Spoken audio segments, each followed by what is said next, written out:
오늘 함께 제목을 다 같이 한 목소리로 좀 읽어보겠습니다. 시작. 수출 입술의 대신 이유. 아멘. 수출 입술의 대신 이유에 대해서 오늘 함께 말씀의 은혜를 나누도록 하겠습니다. 1절 말씀이 우시야 왕이 죽던 해라는 표현으로 시작이 됩니다. 우시야 왕은 이 남유다 역사에 있어서 아주 중요한 왕 중에 하나로 꼽히는데요. 이 우시야 왕 시대에 말하자면 태평성대를 이루고 또 번영을 이루는데 큰 역할을 했던 왕이었습니다. 이 왕이 이제 죽게 된 겁니다. 그 왕이 죽던 그 해에 백성들은 이제 불안에 빠졌고, 우리는 앞으로 어떻게 할 것인가? 우리가 추정하던 이 왕이 죽었는데 우리는 어떻게 할 것인가? 그렇게 걱정과 염려에 빠져 있을 때, 그때 이사야가 환상을 보게 됩니다. 성전에 기도하러 올라갔다가 그 성전을 가득히 뒤덮고 있는 하나님의 그 영광을 이제 마주하게 됩니다.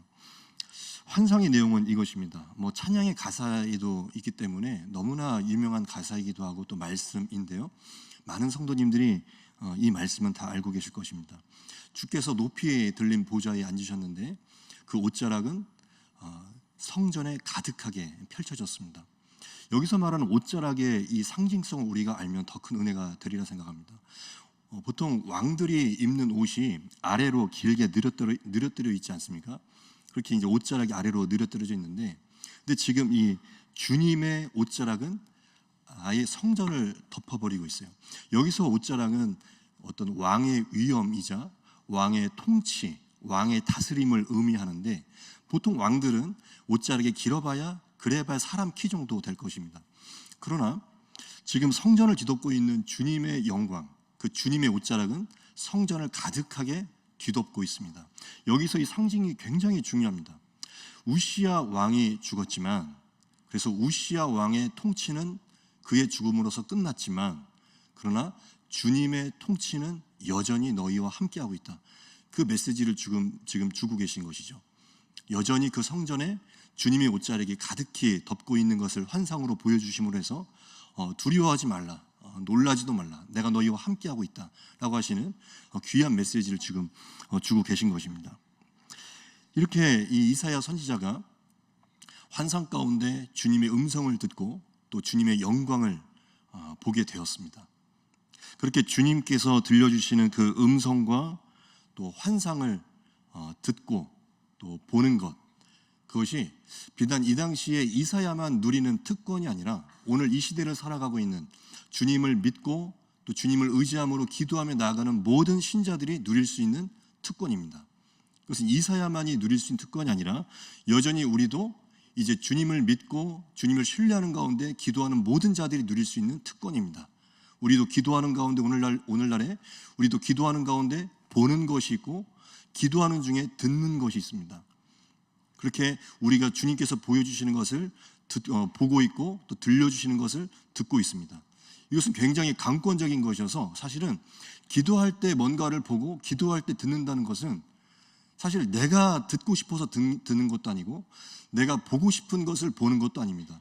말 그대로 주님께서 강권적으로 역사하여 주셔서 주님께서 보여주시고 싶은 것을 보여주시는 것이고 들려주고 싶은 것을 들려주는 것을 우리는 보고 듣는 것일 뿐입니다. 그것을 이사야가 봤습니다. 하나님께서 강권적으로 보여주신 이 환상, 또 들려주시는 음성, 그것을 보고 듣는 가운데에 곧 이어서 그에게 사명이 찾아옵니다. 여기서 우리가 굉장히 이제 중요하게 짚을 수 있는 부분이죠. 성도가 기도하며 나아갈 때 무엇인가를 봤다, 또 무엇인가를 들었다, 결코 그것으로 끝나지 않는다는 사실입니다. 무엇인가를 보고 무엇인가를 들었다면 반드시 그에게는 사명이 찾아옵니다. 주님의 일이 찾아옵니다. 아버지의 영광을 위해서 내가 무엇인가를 할 수 있는 일들이 찾아오기 시작합니다. 그래서 우리가 무엇인가를 기도 가운데 들었다, 또 보았다, 결코 그것으로 끝나지 않고 주님께서 나에게 이제 시키실 일이 있구나라고 짐작해도 거의 틀리지 않습니다. 그래서 보고 듣는 것 굉장히 중요하고, 그 다음에 보고 들은 다음에는 사명이 찾아온다는 사실을 우리에게 보여주고 있는데, 근데 여기서 이제 좀 짚고 넘어가야 될 것이, 보고 들은 다음에 사명이 찾아온다고 했는데, 보고 들었다고 해서 바로 그 자리에 사명이 찾아오는 게 아니라 그 사명이 오기 직전에 뭐가 한 가지가 껴 있어요. 이제 오늘 우리가 함께 말씀을 나누면서 좀 중점적으로 다룰 부분입니다. 기도 가운데 보고 기도 가운데 들으면 주님께서 나에게 시키실 일이 있고 사명이 찾아온다는 사실은 확실한데, 근데 그 사명이 찾아오기 직전에 뭐가 하나가 더 껴있는지 한번 함께 보겠습니다. 6절과 7절 말씀, 한번 앞에 스크린에도 있습니다. 6절과 7절 말씀 다 같이 읽어보겠습니다. 시작. 그때에 그 스랍 중에 하나가 부젓가락으로 제단에서 집은 바 핀 숯을 손에 가지고 내게로 날아와서 그것을 내 입술에 대며 이르되, 보라, 이것이 내 입에 닿았으니 내 악이 제하여졌고 내 죄가 사하여졌느니라 하더라. 지금 이사야가 기도 중에 환상을 보면서 주님의 음성을 들은 뒤에 바로 벌어진 일은 죄를 사함받는 것이었습니다. 이거 굉장히 놀라운 장면이에요. 너의 죄가 사하여졌다. 너의 죄를 용서받았다. 이 장면이 지금 여기서 왜 이렇게 특별한 장면인지를 우리가 알아야만 합니다. 사명을 주시기 전에 죄 용서함을 받았다, 죄 사함을 받았다. 먼저 이것부터 한번 제가 말씀드리겠습니다. 이 장면, 제단의 숯을 지금 이사야의 입술에 대시면서 하시는 말씀이 너의 죄가 사하여졌다라고 하는 말씀인데, 왜 제단 숯을 입술에 대는 이 장면이, 그러면서 동시에 너의 죄가 사함 받았다라고 하시는 이 장면이 왜 특별한지를 우리가 함께 알 필요가 있어요. 자, 숯불을 대시면서 죄 용서함을 받았다라고 했죠. 근데 이 당시는 구약 시대예요. 기원전 8세기경입니다. 구약 시대 때 하나님의 자녀들이 죄 용서함을 받는 유일한 방법은 무엇이었을까요? 그 당시에 피뿌림이죠. 동물을 죽여서, 양이나 소를 죽여서 피를 내어서 피뿌림을 받는 것이 죄 용서를 받는 유일한 길이었어요. 근데 오늘따라 이 말씀 보니까 이사야는 죄 사함 받는 방법이 굉장히 독특해요. 동물의 피를 내서 죄 사함 받는 게 아니라 아주 독자적인 하나님만의 방법으로, 전혀 생각지도 못했던 하나님만의 방법으로 숯불을 그의 입술에 대시면서 죄 용서함을 받았다라고 선포하세요. 그러니까 하나님만의 방법으로 죄 용서함을 받았어요. 자, 이것은 어떤 상징성이냐면, 이제 먼 훗날 동물의 피가 아닌 이제 하나님께서 새롭게 정하신 방법, 즉 예수 그리스도의 십자가로 말미암아 죄 용서함을 받는 날이 올 것이다라고 하시는 아주 귀한 상징성이 있어요. 구약 시대 때는 피 흘림만이 유일한 죄 사함의 방법이었어요. 근데 갑자기 난데없이 생각지 못했던 방법으로 숯불을 입술에 대시면서 그의 죄악을 사하여 주시는 장면을 보게 됩니다. 그렇게 십자가의 의미, 십자가를 담고 있는 아주 귀한 장면이에요. 숯불은 붉은색을 띱니다. 지금 붉게 타오르고 있기 때문에, 불타오르고 있기 때문에 숯불은 붉은색을 띄어요. 이 숯불의 붉은색은 훗날 예수님께서 십자가에서 흘리실 붉은 피를 의미해요. 붉은 피. 그래서 미리 이 붉은 피를 상징하는 이 숯불을 지금 이사야의 입술에 대시면서 그의 죄를 용서하고 사하여 주고 계시는 장면이 우리에게 펼쳐지고 있어요. 이렇게 죄 용서받는 길이 열렸습니다. 자, 그러면 다시 한번 이제 순서대로 한번 가보는 거예요. 이사야가 처음에 기도하는 가운데 환상을 봤습니다. 주님의 음성을 들었고 주님의 환상을 보았어요. 주의 영광을 보았어요. 그리고 나서 사명이 따라오게 되어 있는데, 근데 그가 봤던 환상과 사명, 그가 받을 사명, 그 가운데에 죄사함이 끼어 있어요. 죄사함. 주님의 음성을 들었고 영광을 받다면 그 다음 바로 내가 하나님의 일을 시작할 수 있는 게 아니라 그 가운데에 뭐가 있단 말입니까? 죄사함이 있어야만 해요. 죄사함, 죄의 용서함. 나의 죄를 해결해야만 해요.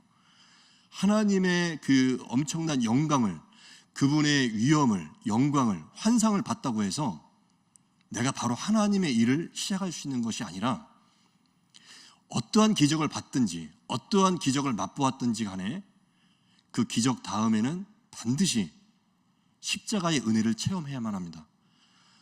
십자가에서의 죄 용서함을 받아야 돼요.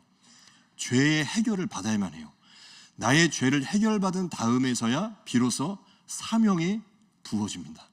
하나님의 일을 할 수 있는 사명이 부어져요.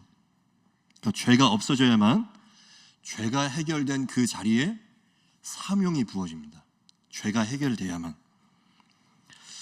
왜 사명을 맡기시기 직전에 제단 숯불을 그의 입술에 대서 죄를 없앴는가? 아주 중요한 이유가 숨겨져 있습니다. 왜 그가 사명을 시작하기 전에 그의 입술에 숯불을 대서 그의 죄를 지져 없애셨는가?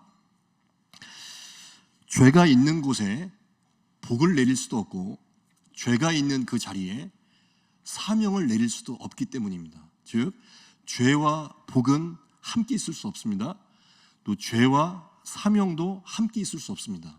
그렇기 때문에 주님은 그 죄를 먼저 치우기를 원하십니다.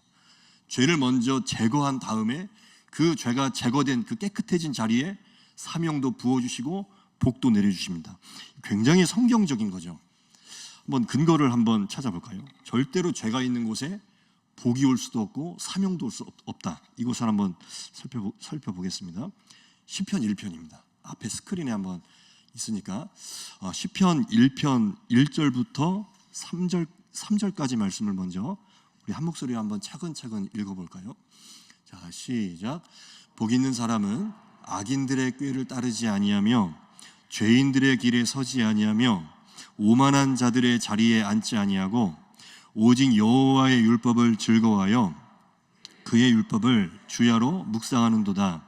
그는 시냇가에 심은 나무가 철을 따라 열매를 맺으며 그 잎사귀가 마르지 아니함 같으니 그가 하는 모든 일이 다 형통하리로다. 아멘. 하나님의 마음이 느껴지세요? 하나님께서 정말로 원하시는 것은 나의 삶이 복 있는 사람 되기를 원하시고 형통한 자의 삶을 살기를 원하십니다. 이것이 하나님의 본심입니다. 정말로 내가 복 있는 사람 되기를 원하세요. 그런데 3절 말씀, 이제 바로 이어지는 4절 말씀부터 어떤 말씀이 이어지는지 한번 보세요. 4절 말씀부터. 자, 이것도 읽어봅니다. 악인들은 그렇지 아니하며 오직 바람에 나는 겨와 같도다. 그러므로 악인들은 심판을 견디지 못하며 죄인들이 의인들의 모임에 들지 못하리로다. 자, 죄인들은 의인들의 모임, 즉 여기서 말하는 의인들의 모임이라는 것은 방금 1절에서 언급되었던 복 있는 사람들의 모임이에요. 즉 죄인들은 복 있는 사람들의 모임에 낄 수가 없어요. 즉 죄와 복은 함께 있을 수 없어요.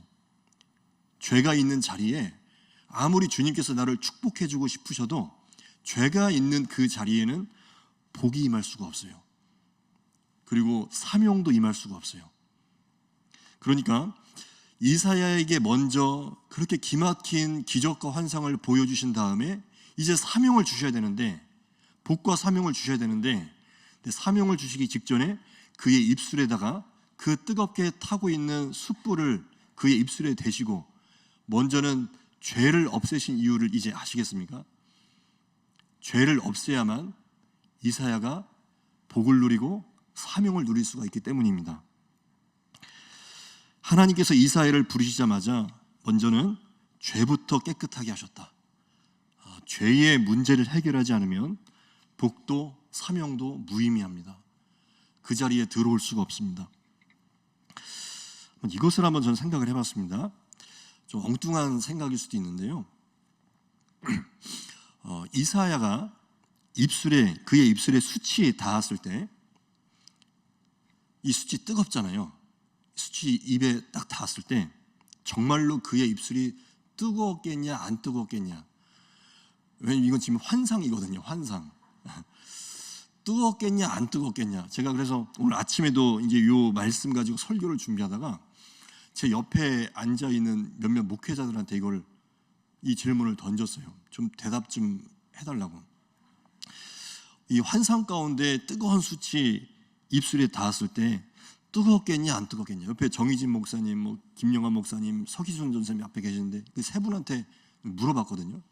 뜨겁겠냐 안 뜨겁겠냐 했더니 아무 대답을 안 해주시더라고요. 그래서 제가 외롭게 혼자 한번 묵상을 해봤습니다. 뜨거웠을까요? 안 뜨거웠어요? 이것은 뜨거웠을 수도 있고 일단 안 뜨거웠을 수도 있습니다. 왜냐하면 일단 성경에 나와 있지 않는 장면이고 한 구절이라도 뭐 뜨거워라 하는 장면이 있었다면 정말 뜨거운 줄 알겠는데 안 나와 있기 때문에 모르긴 하지만 일단은 한번 상상을 해볼 수 있잖아요. 이사야가 환상 가운데 숯불이 그의 입술에 닿았을 때 저는 제가 생각하기에는 뜨거워했을 것 같아요. 왜냐하면 일단 지금 이 환상 가운데 인간으로서의 오감이 정상적으로 작동하고 있는 중이거든요. 예를 들면 문지방의 터가 요동친다고 했을 때 그 문지방의 터가 요동치는 그 소리를 지금 이사야는 듣고 있는 중이에요. 소리를 듣고 있어요. 그 연기가 가득 찬 것을 시각적으로 보고 있어요. 다 보고 있고 듣고 있는데 느끼지는 못했을까요? 전 느꼈으리라고 생각을 해요. 그래서 천사가 6절에서 숯을 가지고 내게로 날아왔다. 날아오는 동안에 식었을 것이다. 전 그렇게 이제 생각이 드는 거예요. 날아오는 동안에 식었을 것이다. 그래서 이제 엄청 죽을 만큼 뜨거운 정도는 아니고 그냥 뜨거운 커피나 뜨거운 국물을 마실 때 느껴지는 어떤 그 정도의 느낌으로 뜨거워 하는 정도로 뜨거웠을 것이다. 이제 그런 생각을 해봤어요. 일단 이 상상은 자유입니다. 그렇게 이제 그 전제로 지금 이 숯이 그의 입술에 닿았을 때 뜨거웠을 것이다라고 그렇게 전제를 하고 묵상을 해봤을 때 왜 하나님께서 나의 인생 가운데 때로는 이 숯과 같이 하나님의 방법으로 뜨겁게 지지실 때가 있는지를 생각을 해볼 수가 있어요. 왜 하나님은 나의 삶에서 이렇게 뜨겁게 지지실 때가 있는가? 일단은 죄를 없애기 위함입니다. 절대 이 죄라는 단어가 이 시간을 통해서 우리 성도님들을 정죄하는 의미가 아니라는 것을 꼭 먼저 아셨으면 좋겠습니다. 당신은 죄인입니다. 소망이 없습니다. 그런 의미에서 드리는 죄의 단어가 아닙니다. 오히려 여기서 말하는 죄의 의미는 하나님의 소망이 숨겨져 있고 나를 새롭게 하시고 나에게 복 주시려는 하나님의 의도가 숨겨져 있는 것입니다. 나의 죄를 없애기 위해서 나의 삶의 부분을 뜨겁게 지져내실 때가 있습니다. 나의 죄를 먼저 없애기 위해서. 물론 이 내가 갖고 있는 궁극적인 원죄라든지 자범죄 같은 모든 죄들은 그 모든 궁극적인 죄들은 십자가의 보혈을 통해서만이 없앨 수 있는 죄들이죠.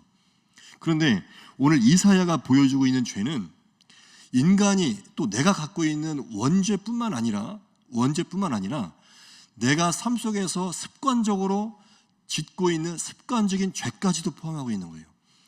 지금 이사야의 입술을 대서 숯불을 대서 지져서 없앴다는 것은 죄를 없앴다는 뜻인데 그것이 비단 원죄만을 지원했다는 것이 아니라 그가 갖고 있던 습관적인 죄까지도 다 해결해 주셨다는 뜻이에요. 왜 그것을 우리가 어떻게 할 수 있냐면 5절 말씀을 한번 보시면요. 5절에 나는 입술이 부정한 사람이요 라고 했어요. 나는 입술이 부정한 사람이요. 입술이 부정하다는 게 구체적으로 뭐가 부정해 입술에 관련된 무슨 죄인지는 잘 모르겠지만 그러나 추측컨대 이사야도 사람인지라 평소에 그가 입으로 짓는 죄가 많았었다는 것을 알 수가 있어요. 입술로 짓는 죄, 혀로 짓는 죄, 말하자면 어떤 불평, 불만, 어떤 비방, 어떤 하나님께서 원치 않는, 기뻐하시지 않는 그런 언어, 단어들, 그런 식으로 해서 입으로 짓는, 혀로 짓는 죄가 많았다는 것을 알 수가 있어요. 습관적으로 넘어지는 죄.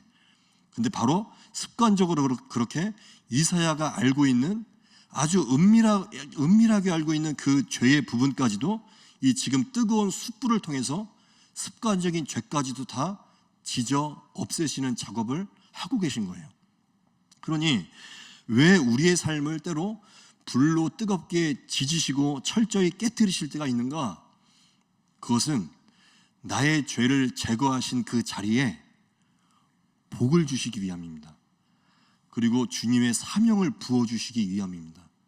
그냥 죄를 치워내시고 그래 깨끗해졌군, 그것으로 끝나실 하나님이 아니라 죄를 제거하시고 죄를 없애신 다음에 죄가 없어진 그 자리에 주님께서 복과 사명을 준비하시고 계신 겁니다.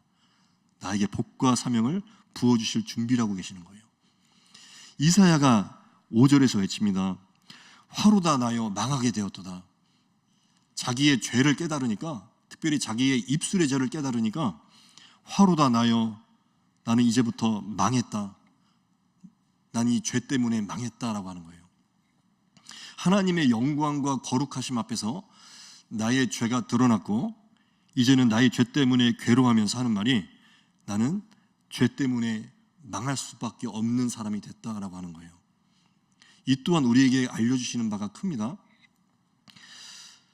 우리 성도님 여러분, 내가 만약에 그래서는 절대로 안 되겠지만요, 한 사람의 인생 혹은 한 성도가 정말로 그의 인생이 망하게 된다면 어떤 이유로 해서 망하게 될까요?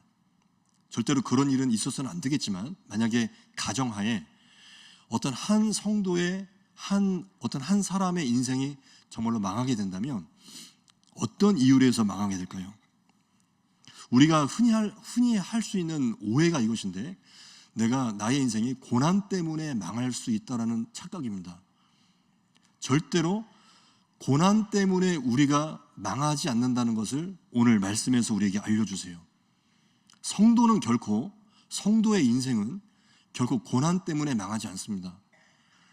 성도는 오히려 고난을 통과하면서 나중에 고백하게 되기를, 오히려 고난 당했던 것이 나에게 유익이었다라고 말할 수 있는 게 성도입니다. 고난이 내게 유익이라, 그 고난 때문에 내가 주의 율례를 배우게 되었나이다. 그게 시편 119편에 나오거든요.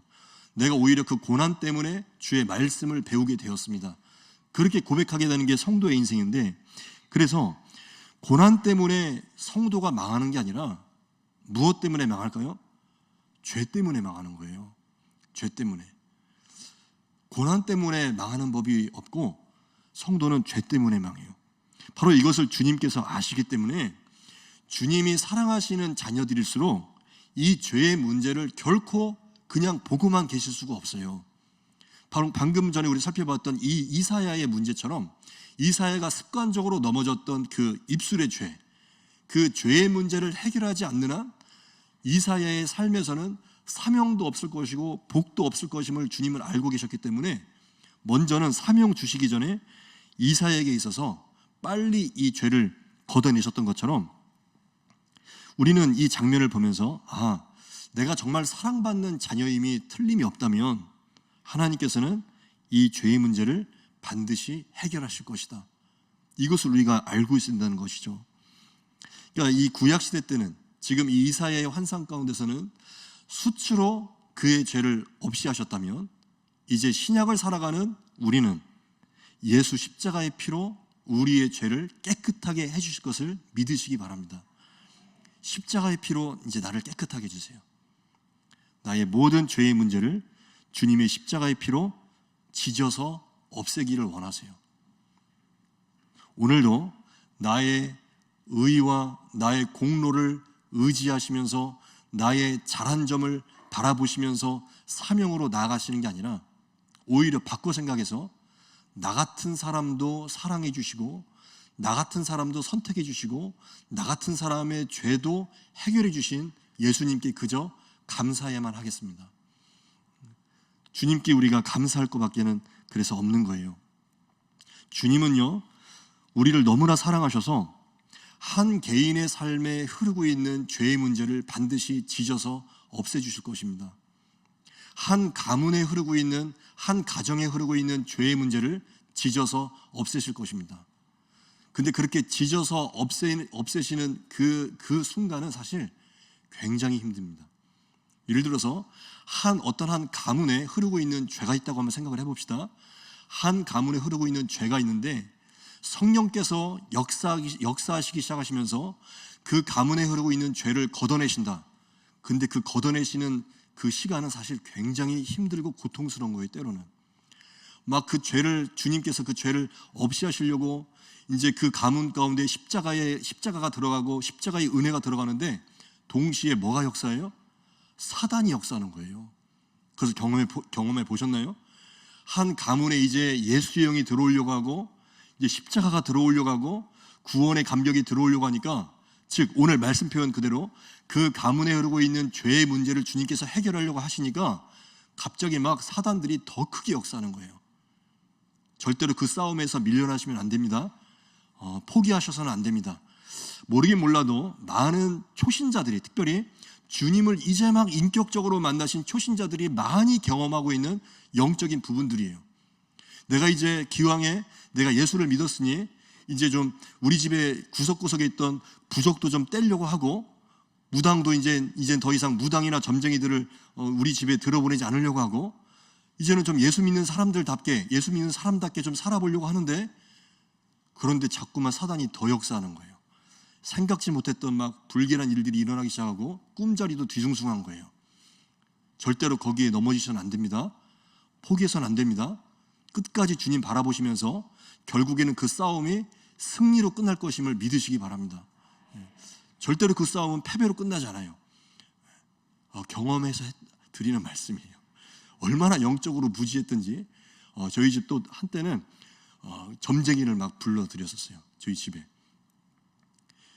삼촌이 가출하니까, 삼촌이 가출했는데, 저보다 7살 많은 삼촌이 가출을 했는데, 고등학생 때 기도할 생각을 하지 않고 점쟁이를 안방으로 불러드렸어요. 점쟁이가 하라는 대로 끌려가는 거예요. 가출한 아들이 다시 들어오려면 내가 시키는 대로 해. 어떻게 했냐면 그 북어를, 마른 북어에다가 실을 매달아서 그 저희 동네에 있던 다리 밑에다가 던지고 이렇게 아래 다리 밑으로 떨어뜨리고 와야 되는데, 절대로 떨어뜨린다면 뒤를 돌아봐서는 안 된다라고 해서 뒤를 안 돌아보고 저희 아버지가 그 심부름을 시키는 대로 해서 그렇게 북어를 떨어뜨리고 뒤도 안 돌아보고 실제로 왔다는 거 아닙니까? 그렇게 그 가문에 흐르는 죄를 저는 굉장히 리얼하게 체험하고 리얼하게 말씀드리는 거예요. 그 가문에 흐르는 그 영적 우상 숭배의 그 죄를 주님께서 제거하시고 없애시기 위해서 우리 가족들이 치러야 될 대가는 너무나 컸어요. 그 죄를 걷어내는 가운데에 제사를 없애고 우상 숭배를 없애는 가운데, 그것을 걷어내시는 그 시간들 가운데 사실 치른 대가는 엄청나게 컸어요. 굉장히 힘들었어요. 꿈에도 막 사단들이 나타나서 막 활개를 치는데 너무나도 무섭고 두려운 시간들이었어요. 그러나 우리는 고백할 수 있습니다. 그 무섭고 두려운 싸움 가운데 주님이 내 곁에 계심을 잊지 마시기 바랍니다. 주님이 내 곁에 계세요. 제단 숯불을 가지고서 내 입술에 대고 계시는 주님이 내 가까이 계세요. 그러니까 지금 그 보이지 않는 영적 싸움을 하고 계신 분들이 이 자리에 계시다면 절대로 그 싸움을 포기하지 마시기를 꼭 당부드리고 싶습니다. 그 영적 싸움은 반드시 승리로 끝날 것임을 말씀드리고 싶습니다. 주님이 옆에 함께 계십니다. 지금 겪고 있는 그 사단들이 헤집고 다니는 그 어둠의 영들이 주는 그 고난 때문에 내 가정이 망하는 법은 없습니다. 오히려 우리 가정에 남겨져 있는 그 죄 때문에 망할 가능성이 더 높습니다. 그래서 주님은 나와 내 가정을 너무나 사랑하시기 때문에 나와 내 가정 가운데 남겨져 있는 그 죄의 문제를 해결해 주시고자 오늘 나에게 찾아와 주셨고, 십자가의 은혜를 우리 가정 가운데 부어주시고, 이제는 영적 싸움이 벌어지고 있는 것이죠. 그 영적 싸움 가운데 반드시 그 죄의 문제는 거두어질 것입니다. 그 싸움 가운데 반드시 포기하지 마시고, 조금 아프고 힘들고 좀 그 아픔이 너무나 뜨겁더라도 그 시간을 주의 은혜 가운데 잘 통과하시기를 바랍니다. 그 자리에 복이 들어올 것이고 사명이 들어올 것입니다. 결국 그렇게 이사야의 죄의 문제를 해결하고 나서야 그의 삶에 사명이 들어오고 복이 들어왔던 것처럼 오늘 우리의 삶도 마찬가지입니다. 그렇게 지져 없애신 다음에 그 음성이 더 잘 들리게 됩니다. 주님의 음성이 들립니다. 8절 말씀 보니까 내가 누구를 보내며 누가 우리를 위하여 갈꼬. 내가 누구를 보낼까? 내 사명을 이루기 위해서 내가 누구를 보낼까? 그 음성이 들립니다. 그 음성을 듣자마자 이사야가 했던 말이 내가 여기 있나이다. 나를 보내소서라고 합니다. 내가 여기 있습니다. 주님, 나를 보내십시오. 어떤 신학자는 이 부분을 이렇게도 해석을 했어요. 주님, 나는 준비됐습니다. 주님, 나는 준비되었습니다. 나를 보내주십시오. 그렇게도 해석을 했어요. 죄 용서를 받은 감격이 너무나 커서 한 개인의 인생을 바꿔주신 그 감격이 너무나 커서 이제 주님 앞에 헌신하고 주님의 사명을 감당하고자 이사야가 자기의 몸과 마음을 이제 주님께 내어드립니다. 오늘 여기 계신 우리 모든 성도님들의 인생도 이와 같기를 원합니다. 죄의 문제가 해결되고 그 죄가 치워진 그 자리에 하나님의 복이 들어오고 사명 들어오기를 원합니다. 왜 내 삶 가운데 주님께서 그 뜨거운 숯을 내 입술에 대시는지, 내 삶에 그렇게 뜨거운 숯을 왜 대시는지를 마지막으로 생각해 봤으면 좋겠습니다. 왜 숯을 나의 삶에 그렇게 뜨겁게 대시고 나를 그렇게 지져내시는 것일까요? 먼저는 분명한 사실이 하나가 있습니다. 나를 사랑하시기 때문입니다. 나를 사랑하시기 때문에 제단 숯불을 대고 나를 지져내십니다. 그리고 나의 죄를 씻어주시길 원하시기 때문입니다. 나의 그 죄를 없애주시기를 원합니다. 죄의 문제를 해결받아야만 그 자리에 복이 들어오기 때문입니다.